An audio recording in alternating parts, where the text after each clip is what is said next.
দেখুন প্রিয় দর্শক, আজকে আমি আপনাদেরকে শেখাবো কিভাবে আপনারা অনলাইন ব্যাট আবেদন করবেন। সহজেই আপনার আবেদন আপনি নিজেই করতে পারবেন। তবে আগে বলে নেই, অনলাইন ব্যাট আবেদন করতে হলে আপনার নিজের ট্রেড লাইসেন্স, তারপর ব্যাংকের স্টেটমেন্ট বা ব্যাংক সলভেন্সি, যেটা একটা দিলে হবে, আপনার ইটিন, আপনার এনআইডি, এবং বর্তমান একটা জিনিস চাই, সেটা হচ্ছে আপনি যে অফিসটা নিচ্ছেন অফিসের ভাড়ার ডিট, চুক্তি, এই ডকুমেন্টটা চাই। তারপর হচ্ছে যদি আপনার প্রতিষ্ঠানটা এক্সপোর্ট ইম্পোর্ট এরকম হয়ে থাকে, তাহলে আপনার ইআরসি, এই ডকুমেন্টটা লাগবে। আর যদি আপনার অন্য অন্য ক্ষেত্রে এটা দরকার নাই। তো চলুন শুরু করা যাক কিভাবে। আপনারা প্রথমে গুগলে যাবেন, গুগলে যাওয়ার পরে ব্যাট অনলাইন লিখবেন। লেখার পরে আপনি আসলে এখানে ব্যাট অনলাইন ক্লিক করবেন। ক্লিক করার পরে সাইন আপে ক্লিক করবেন। সাইন আপে ক্লিক করে এখানে আপনি রেসিডেন্ট না নন রেসিডেন্ট, অবশ্যই রেসিডেন্ট সিলেক্ট করবেন। তারপর হচ্ছে আপনার এনআইডি নাম্বার দিবেন। তারপর হচ্ছে আপনার জন্ম তারিখ দিবেন। তারপরে এই দুইটা দিলে এখানে পরে চেক দিলে আপনার নাম অটোমেটিক নিয়ে নেবে, নাম লেখা লাগবে না। তারপর আপনি যদি ওনার হয়ে থাকেন তাহলে ওনার দিবেন, চেয়ারম্যান হয়ে থাকলে চেয়ারম্যান দিবেন। তারপর হচ্ছে আপনার ফোন নাম্বার দিবেন, তারপর আপনি ইমেল নাম্বার দিবেন। রিকভারি কোশ্চেন, এখানে আপনি আপনার মায়ের নাম দিতে পারেন। এখানে অপশন আছে, আপনি যেটা ইচ্ছে সেটা দেন। আমি মায়ের নাম দিলাম। মায়ের নাম দেওয়ার পরে যে উপরে চেক আছে, চেক নামে অপশনটা ক্লিক করবেন। ক্লিক করলে তারপর হচ্ছে আপনি এখানে কোনো ভুল ভ্রান্তি থাকলে ওরা বলে দিবে। যদি ভুল ভ্রান্তি না থাকে তারপরে সাবমিটে ক্লিক করবেন। সাবমিট দিয়ে ওকে দিবেন। আপনার ফোনে একটা ওটিপি আছে, ওই ওটিপিটা এখানে লিখবেন। লেখার পরে আপনার ফোনে ওরা ইউজার আইডি এবং পাসওয়ার্ড পাঠাইছে আপনার ফোন এবং মেইলে, ওইটা আপনি দিয়ে তারপরে লগ ইন করবেন। এখানে যে আই এম নট রোবট, এখানে ক্লিক করে আপনি যে যা যা চাই ওইটা সিলেক্ট করে নেবেন। সিলেক্ট করে নেবেন, নেওয়ার পরে ভেরিফাই দিয়ে সাবমিট দিবেন। সাবমিট দিলে এখানে আপনার পাসওয়ার্ডটা চেঞ্জ করে নিতে হবে। এখানে হচ্ছে ওল্ড পাসওয়ার্ড দিবেন। নিচে হচ্ছে আপনি যে পাসওয়ার্ডটা দিচ্ছে, আপনি একটু টেকনিক্যালি তার দু একটা অক্ষর চেঞ্জ করে দিলে দিয়ে নিচে পাসওয়ার্ডটা আপনি দিতে পারেন। দিয়ে তারপরে আই এম নট রোবট এখানে ক্লিক করবেন। ক্লিক করে চেঞ্জ সিলেক্ট ক্লিক করবেন। তারপর এখানে এসে ফর্মের ভিতরে যাবেন। ঢোকার পরে এই যে অ্যাড আছে, ওই যে উপরে অ্যাডে ক্লিক করবেন। ক্লিক করার পরে এই যে নিচে রিটার্ন ট্যাক্স রেজিস্ট্রেশন ফর্ম, এখানে ক্লিক করবেন। রেজিস্ট্রেশন ফর্মে ক্লিক করার পরে অটো আপনাকে নিয়ে যাবে ফর্মে।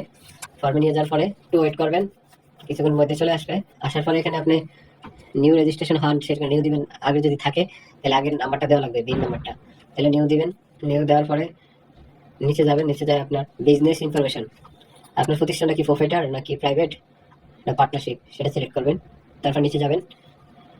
নিচে আপনি এখানে ট্রেড লাইসেন্স নাম্বারটা দিবেন। তারপর হচ্ছে ট্রেড লাইসেন্স যে তারিখে ইস্যু করছেন সেই তারিখটা দিবেন।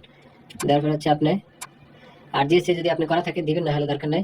তারপর হচ্ছে আপনি টিন নাম্বার দিবেন। টিন নাম্বার দিবেন, টিন নাম্বার নিচে দিয়ে তারপর হচ্ছে আপনি এখানে প্রতিষ্ঠানের নাম দিবেন। নেম অফ দ্য এন্টিটি, এখানে প্রতিষ্ঠানের নাম দিবেন। ট্রেন্ডিং ব্র্যান্ড নেম, এখানে প্রতিষ্ঠানের নাম দিবেন। দুই জায়গায় প্রতিষ্ঠানের নাম দিবেন। দেওয়ার পরে হচ্ছে নিচে আসবেন। নিচে এসে এখানে অফিস অ্যাড্রেসটা দিবেন, আপনার যে অফিস সেই অফিস অ্যাড্রেসটা দিবেন। তারপরে দিবেন হচ্ছে ডিস্ট্রিক্ট, তারপরে থানা। উপরে আপনি সম্পূর্ণ অ্যাড্রেস দিবেন না, উপরে খালি এই যে এখানে আপনার শর্ট যে এলাকা এবং পাঁচশো নম্বর দিবেন। পরে থানা ডিস্ট্রিক্ট আলাদা দিবেন হচ্ছে। তারপরে পোস্ট কোড। তারপর হচ্ছে আপনার নিচে আপনার মোবাইল নাম্বারটা দিবেন। তারপর আপনার মেইলটা দিবেন, যে মেইলে আপনার এটা আসে। তারপরে এখানে যদি আপনার একই অ্যাড্রেস হয়ে থাকে তাহলে same same as business operating, এটা ক্লিক করবেন।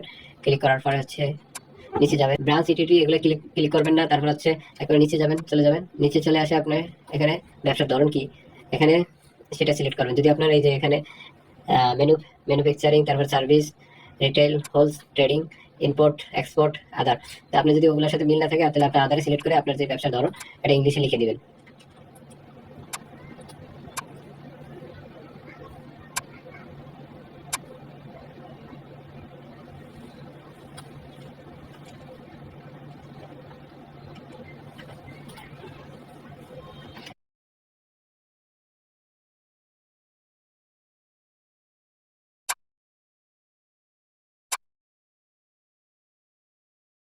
তারপরে নিচে চলে যাবেন। নিচে যাওয়ার পরে বিজনেস ক্লাসিফিকেশন কোড, এখানেও ক্লিক করবেন না, এখানে ক্লিক করার দরকার নাই। ক্লিক করলে ভেজালে পারবেন। নিচে যাবেন, ব্যাংক অ্যাকাউন্ট ডিটেলস, এখানে ক্লিক করবেন।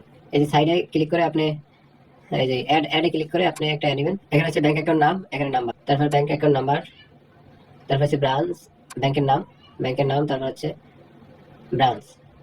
ব্রাঞ্চ সিলেক্ট করার পরে আপনি এই যে সেভে ক্লিক করুন। সেভে ক্লিক করে যে হেয়ার, এখানে ক্লিক করুন। ক্লিক করে নিচে যাবেন। তারপরে পরেরটা ইনফরমেশন অ্যাবাউট ওনার, এখানে ক্লিক করবেন। এই যে হেয়ার, এখানে ক্লিক করার পরে অ্যাডে ক্লিক করবেন। অ্যাডে ক্লিক করে আপনি এখানে ওনার নাম দিবেন, এইটির নাম্বার দিবেন, ওনারের ওনার ফুল নাম দিবেন, তারপর ডেজিগনেশন ওনার দিবেন। তারপর এখানে 100% লিখে দিবেন। এখানে এনআইডি দিয়ে এনআইডির নাম্বারটা এখানে দিয়ে দিবেন। ক্লিক করে নিচে যাবেন। তারপর নিচে আসবেন। নিচে আইসা লাস্ট 12 মাসে টার্নওভার কত করছেন সেটা দিবেন। তারপর হচ্ছে আপনার টার্গেট কত 12 মাসের, আগামী 12 মাসে কত আছে এটা দিবেন। এমপ্লয় কত সেটা দিবেন। আপনি এমপ্লয় কতজন আছে দেওয়ার পরে তারপর নিচে দিকে আসবেন, নিচে আসা এখানে ওনার অথরাইজ, একজন অথরাইজ পার্সন, এটা আপনার ওয়াইফ, ভাই, ব্রাদার যে কেউ হতে পারে। এখানে আপনি অ্যাডে ক্লিক করবেন, ক্লিক করার পরে তার নাম দিবেন এনআইডি অনুযায়ী, সে কি পদে আছে সে পদটা দিবেন। তারপর হচ্ছে তার এনআইডি দিবেন। তারপরে এদিকে যায় তার নাম, ইমেল দিবেন। ইমেল দিয়ে লাস্টে এখানে আসা অ্যাক্টিভিটি, অল অ্যাক্টিভিটিস দিয়ে দিবেন। দেওয়ার পরে সেভ দিবেন, সেভ দিয়ে আবার নিচে যাবেন, হ্যাঁ এখানে ক্লিক করবেন। ক্লিক করে লাস্টে যে ফুল নাম, যে আবেদনকারী তার ফুল নাম দিবেন। ফুল নাম দেওয়ার পরে হচ্ছে তার ডেজিগনেশন দিবেন ওনার। দেওয়ার পরে সেভ দিবেন। সেভ দিয়ে চেক দিবেন, দেখেন কয়টা ভুল ধরছে, 4টা ভুল ধরছে। 4টা ভুল ধরছে, কি কি ভুল ধরছে দেখেন। এনআইডি এটা হচ্ছে এইগুলো ক্লিক করে এখানে এখানে নো দিবেন, নো ক্লিক করে আবার সেভ দিবেন। আবার দেখেন আননেসেসারি ডকুমেন্ট, এখন যে ডকুমেন্টগুলো আপলোড করবেন এখানে যে অ্যাটাচমেন্ট আছে ফার্স্টে টিন সিলেক্ট করবেন, টিনের জায়গায় ডিটেলসে যাবেন, গিয়ে এখানে ডকুমেন্টগুলো আগেই সেভ করে নেবেন কম্পিউটারে পিডিএফ আকারে বা ইমেজ আকারে, স্ক্যান করে নেবেন। স্ক্যান করে এদিকে রেডি রাখবেন। তারপরে ডকুমেন্ট, তারপর এনআইডিতে ডিটেলস ক্লিক করবেন, ক্লিক করে প্লাস চিহ্নে ক্লিক করবেন। তারপর হচ্ছে ফাইল সিলেক্ট করবেন, ব্যাংক স্টেটমেন্ট বা সার্ভিস, এখানে প্লাস চিহ্নে ক্লিক করবেন, সিলেক্ট করবেন। সিলেক্ট করলে অটোমেটিক ডাউনলোড হয়ে যাবে, আপলোড সাকসেসফুল। তারপরে যাবেন হচ্ছে ট্রেড লাইসেন্স আপলোড করবেন, প্লাসে সিলেক্ট করুন ফাইল, তারপরে ওপেন দিয়ে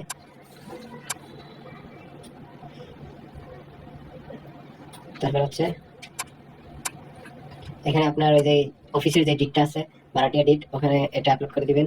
যে নিচের দিকে আছে রেন্ট, ল্যান্ড ওনারশিপ ডিট ডকুমেন্ট, সেটা এখানে আপলোড করে দিবেন। দেওয়ার পরে চেক দিবেন কোনো সমস্যা আছে কিনা দেখবেন, চেক দিয়ে দেখবেন কোনো সমস্যা আছে কিনা। কোনো সমস্যা থাকলে সাবমিট করতে পারবেন না, সম্পূর্ণ হয়ে যেতে হবে। চেক করে আপনার সব